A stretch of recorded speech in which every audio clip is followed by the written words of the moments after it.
تو سلامت رہے۔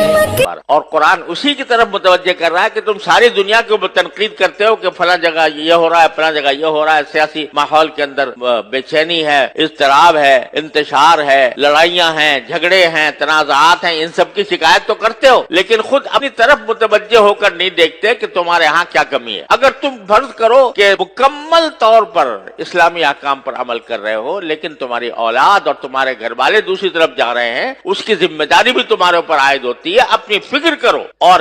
اس کا ایک آسان راستہ میں آپ حضرات کی خدمت میں عرض کر رہا ہوں کہ 15 منٹ نکال لو روزانہ رات کو، اور اپنے گھر والوں کو جمع کر کے اس میں سیرت طیبہ اور احکام شریعت کی کتاب